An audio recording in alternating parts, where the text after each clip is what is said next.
Breaking news. Russian artist whose protest against the cost of war is being fought for by his lawyers. A state prosecutor in Russia has requested an 8-year prison sentence for a Russian artist and musician who altered supermarket price tags to call for an end to Moscow's war in Ukraine. On Monday, her attorneys will argue that she should be released.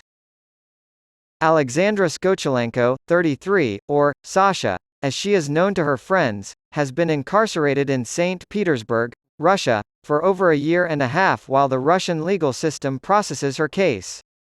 Those who oppose Moscow's special military operation claim this is part of a larger effort to silence them. Authorities have detained nearly 20,000 people for anti-war activity and opened over 800 criminal cases against anti-war dissidents, according to the OVD Info Rights Group. The rights group's website is unavailable in Russia due to a designation as a foreign agent by the Justice Ministry. After Russia invaded Ukraine on February 24 of last year, President Vladimir Putin painted the conflict with the West as an existential threat to Russia, prompting lawmakers to pass new restrictions on freedom of expression. Skochelenko, a native of St. Petersburg, swapped out the price tags at a local supermarket on March 31, 2022, with 5 pieces of paper calling for a ceasefire. After a shopper made a complaint less than 2 weeks later, she was taken into custody. Skochelenko denies the formal charge of knowingly spreading false information about the Russian army, an offense punishable in her case by up to 10 years. Her legal team claims that a lengthy sentence would be especially harmful for Skochelenko because of her poor health prior to her arrest. According to those who support Skochelenko, she was taken aback by the severity of the punishment requested by State Prosecutor Alexander Gladyshev on Wednesday: 8 years in prison and a 3-year internet ban.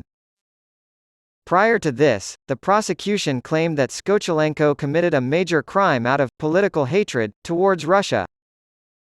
On Monday, her attorneys will argue in front of a St. Petersburg court that Skochelenko should be released because she has been punished enough for a non-violent protest.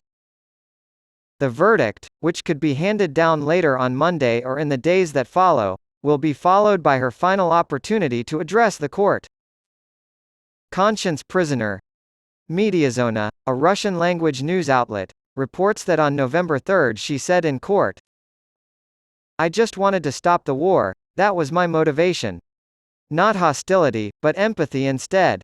Everyone here would agree that war is something nobody wants.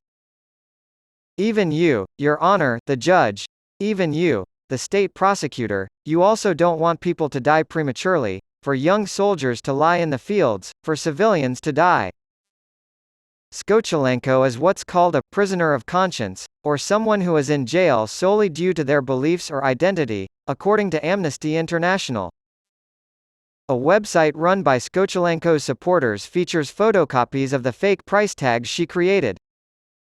Some of the tags on the website make claims that Moscow has since denied, such as the claim that the Russian military bombed a theater in the port city of Mariupol where 400 people were hiding. Russia has also been accused of sending conscripts to fight in Ukraine, a charge it strongly refutes. A third refers to pointless deaths, and claims that Russian state television has been silent on the issue of casualties on the Russian side. The fifth section states, "My great-grandfather did not take part in the Great Patriotic War, World War II, for 4 years in order for Russia to become a fascist state and attack Ukraine."